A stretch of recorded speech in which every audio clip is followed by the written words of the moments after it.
The reality is the Prime Minister's deal is the only deal in town. Yeah. My view is respect the democratic result, which was delivered in June 2016. The deal is half decent. Yeah. Let's go with that, and then we'll work from there. Because the reality of the matter is, I do think it's important that we leave on amicable terms. We're still going to have to cooperate with the EU, whether it's trade or security, after we leave the European Union. And this seems to be a sticking point for a lot of the people. Again, anecdotally, just from my Twitter feed, I've got a lot of Brexit-supporting followers, of course, and many of them have been arguing with each other all weekend about whether the deal is a good deal, whether the deal should be followed. Aaron Banks himself has actually put out a tweet saying, look, it's a terrible deal, but we need to do it. And then we can renegotiate various parts of it after we've left. And I think that's true. Nigel and more broadly the Brexit Party, they have to think very carefully in terms of how they conduct themselves in the general election in terms of their broader campaign strategy. I'd also make the point, not every single Leave voter supports a no-deal Brexit. Yeah. They understand the importance of having a fairly orderly withdrawal from the EU and then taking it from there. My view is that the democratic result, which was delivered in June 2016, it's been over 3 years, Mike. That result needs to be respected. It needs to be carried out. And if there's a case where people say, oh, there's certain elements to the deal which we don't support, as I said, this is going to be a national conversation that we're going to continue to have for some time, even after we withdraw from the EU. Nigel Farage, here's a man who wants to influence what the government of this country is going to do vis-à-vis Brexit, and he doesn't even have the courage of his convictions to stand up and be elected by people in this country. He has a choice of 600 or 450 seats or whatever the hell it is, and yet he doesn't want to stand for election, yet he wants to control people who do. Now, he is the definition of a fanatic, one who can't change his mind and won't change the subject. A fanatic is a bit of a strong phrase, Warren, isn't it? What? Fanatic? What makes you think he's a fanatic? Because he's only got one topic of conversation. That's not true. And he won't change his mind about it. Well, I mean, he wants to leave the European Union. Right, hang on. He wants to leave the European Union. I'll let Alex speak for him in a moment, because I don't speak for Nigel Farage. He wants to leave the European Union. If it wasn't for Nigel Farage, we would never have had a referendum to leave the European Union, which was, by the way, voted for in a majority by the people of this country to, guess what, leave the European Union. That's as may be, but that's not what he wants to do. He just wants it his way. So what, you're saying he doesn't want to leave the European Union? Any other point of view. He just we're going to leave, we don't want a deal, we just want to leave. That's what his stated opinion is. And he's not an elected official in this country. He's an MEP temporarily. But he was elected by the voters of this country. As an MEP, yeah, but not as an MP. Yeah, but it's nonsensical to say he's not an elected official of this country, because he is.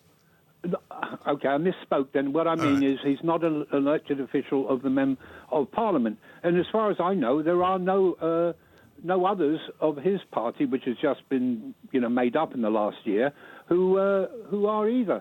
So he wants to have equal say with all the other people. Are you calling Alex Phillips a fanatic? She's sitting here next to me. You should defend yourself. If you only have one, you've only got one topic of conversation, which is Brexit. You don't talk about NHS or any of these other things. You just talk about Brexit.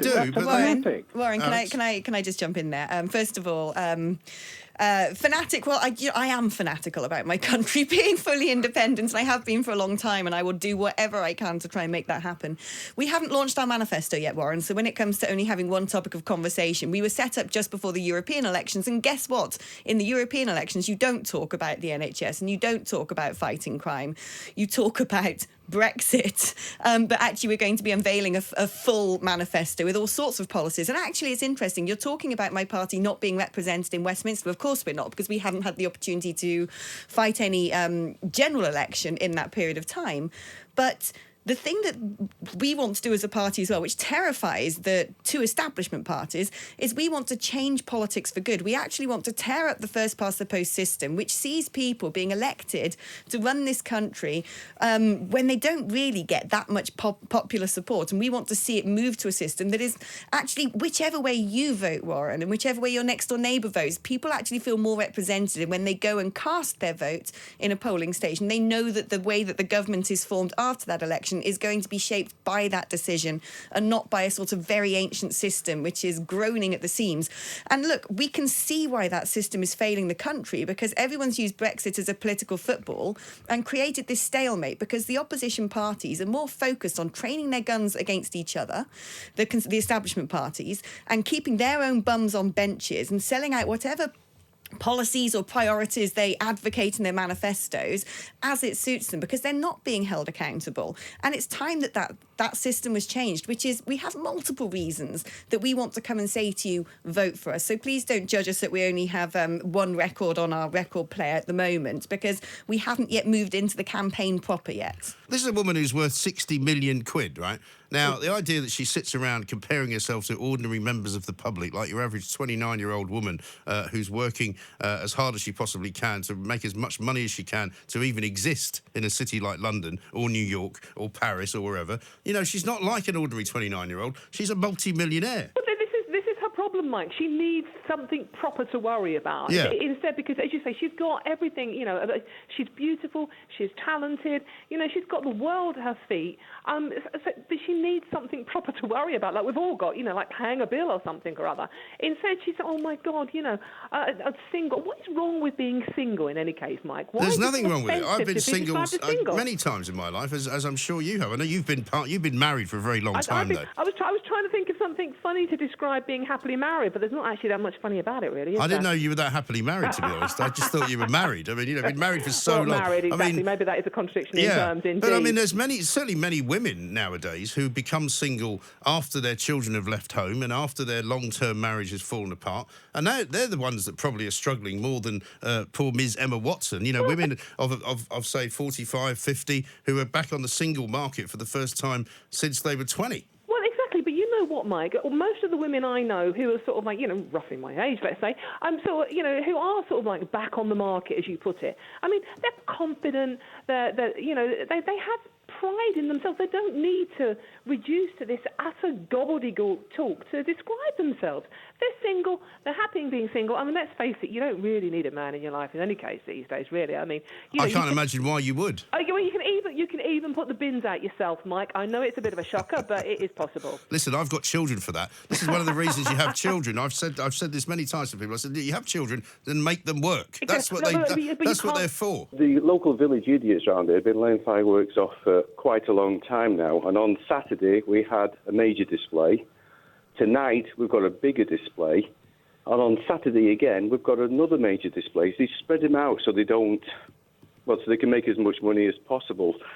And on Sunday, I had to go on the motorway, the M6, put my girl in the car at 7 o'clock, drive up and down the motorway on the M6, stop at Kiel service station until she passed out with exhaustion. On Monday, I was at the vets who prescribed a week's worth of gabapentin, which basically just knocks her unconscious. Right. So for a week, she's out cold. The problem is, though, Gerard, is that it's not just for a short period anymore. It seems to be for like an entire month, and then it stops for maybe a week or two, then it starts again. Well, I'll be back there again in December for the Christmas and New Year. This is it's crazy, but I say in this area I have got 3 major displays within 6 days. But the local village idiots let them off as well down the street. We had one, last week, where my roof shook. It's no exaggeration, it shook. Yeah. It was terrifying, and the windows shook because it's just one loud mortar burst. And it's terrifying for the dogs. So every night, they're in the car, we go and sit on an industrial estate in the countryside. Our lives are turned upside down for 6 weeks of the year. Yeah. And also, presumably, you don't always know. I mean, you're talking about presumably the official, very noisy displays, but you don't know when some guy's going to let a load off in the back garden next to you. Oh, yeah, well, that's just it. And I would say the village idiots all around there go off at different times. So you'll have one going at 7, you'll have 3 or 4 going at 8 o'clock, and then someone comes back from the pub and lets them off at midnight. It is a constant nightmare for us for the next 6 weeks. I don't have any pets myself, and I just think it's your prerogative to have a dog, and it's my prerogative to enjoy a bonfire. Scaring the hell out of him. Sorry? It's your prerogative to enjoy scaring the hell out of my dog. Yeah, it is, because you choose to have a dog, and I choose to enjoy a bonfire. Yeah, well, my dog doesn't come into your house and start barking and leaving his droppings behind, does he? Whereas your fireworks invade my house. Yeah, but sometimes I do have to put up with that, mate. We have dogs near us where owners leave them in the house all day and the barking all day. And that's very bad dog ownership. Social behaviour, that can happen at any time of year just the same. Yes. But I do think it's the owner's responsibility that if the dogs... I did used to have a dog as I was growing up, and it did used to get frightened, and we used to kind of make it a tent and, just comfort it, really. But I just think as a pet owner, you know that it's bonfire. I agree with you fully on the antisocial behaviour. Listen, Marie, but here's the thing. All I'm saying, I'm not saying you can't have any fireworks. I'm just saying, why can't we go back to what it was like when you had firework displays on November the 5th, and that was it? Okay, maybe I'll give you New Year's Eve as well. But you don't need to have one going on, which is what happens now in this country from more or less the beginning of October all the way through to the end of November. It's too much. I've never seen a proper queue, really, never seen a proper queue in any other part of the world. The only time, if you see people queuing, if you're in Mexico, it's at the airport and the British people are queuing. If it's in Spain, same. The Spanish don't know how to queue, the French don't know how to queue, the Americans don't know how to queue. Well, I'm glad you've mentioned this because as I said, I've just come back from Scotland. I just came from the airport this morning, and as I came off the plane, initially there was a queue, and then I noticed that as we were going into the terminal, the queue suddenly you had people kind of walking a bit faster, people overtaking. It turned into a bit of a kind of a rally at one point, and I thought, wait, what's happened to the queuing system? Why are we all suddenly, we're going to get there. Don't worry, we will get into the building. Yes, I mean that's the problem, isn't it? With these, with what they used to call festival seating in sort of venues when you went to see rock bands and stuff like that, and people would suddenly get through the doors and just run so they could get down to the front. I'm like you, I would always be going, well, that's not very British. What are you doing? No, I'm quite funny with the queue thing. I always make sure that I queue properly, and like everybody, I think it's true to say if you see somebody suddenly jump in front of you, you do raise an eyebrow. You do think, oh, really? And I normally don't say anything, but if you end up with a few people doing it, you do at one point kind of say, am I invisible? Yes. No, I had a very interesting one of an old lady who sort of nipped in front of me at Sainsbury's the other week. And I thought, well, because she's elderly, I'm not going to I'll give her a hard time. So I let it go. But then I was standing behind her in the queue, and her sort of stuff was moving on down the belt, and I was waiting to unload my stuff because there wasn't any room, and I was just doing something on my phone, and she started giving me a hard time because she said, well, if you're not going to fill that spot, you can have somebody come in front of you, and I looked at her and I went, what, you mean like you did? Oh, well done. So, but by the end of it, being very British, of course, we ended up having a very nice conversation about how horrible it is to go shopping on a Saturday. I'm changing my car to a newer one that is hybrid. A hybrid, good. With the next 6 weeks. Oh, good. So you'll be playing your part in saving the planet then? That's what I'm trying to do. I mean, you don't believe in that. I don't know how. Do you not believe in that? You seem to me like have the same ideology as that Trump has. Like, yeah, that's right. Yeah, I'm just like Donald Trump. Exactly like me. He is. We have a lot in common. I'll tell you what I don't believe a load of nonsense, Adam, like you do, right? I do not believe, for example, that we are in a climate emergency. I've just explained to you that even the people that call it a climate emergency are only calling it that so that the stupid people will think it's an emergency. That's why they're doing it. Michael, the stupid people is the people who like you who don't believe on it. It's not the people who believe on it. Right. So what do you think? So what do you think? So by changing your car to a hybrid, what do you think's going to change about the world then? Well, if I do my part, you do your part, everyone do his part. And what's going to happen then? It will change. We will change. You're going to change the climate. Do you really believe that you think I'm stupid, right? You actually think that by changing your car, you're going to change the climate. That's how thick you are. I'm not thick because you think if I change my car, nothing will change. Nothing will change. Nothing's going to change. Or you're sick. Nothing. No, Michael, listen, Michael. I think you are sick. Do you? And you call the people who believe in the climate change stupid, but I think you are stupid. Well, that's fine. The people who don't believe on the climate change are the ones who are stupid. Okay. Because if you think like that, and basically you're trying to because people listen to you on the radio station and they think that they look at you as a role model and they think, oh, Michael is telling us the truth. Yes, where this I am telling you the truth. No, you're not saying the truth. You're trying to brainwash people. No, I'm not. You said to me that you don't believe anything I say. Yeah, because you don't have any common sense and you're trying to lie to people. I see. Okay. Well, listen, Adam, it's been a real pleasure talking to you. I haven't been called thick for a long time. Good luck with the new car, and good luck with saving the planet. And when you get the new car, please call in and tell us how the climate has changed as a result of your new purchase. Most of the people I know are pretty fed up to the back teeth of this.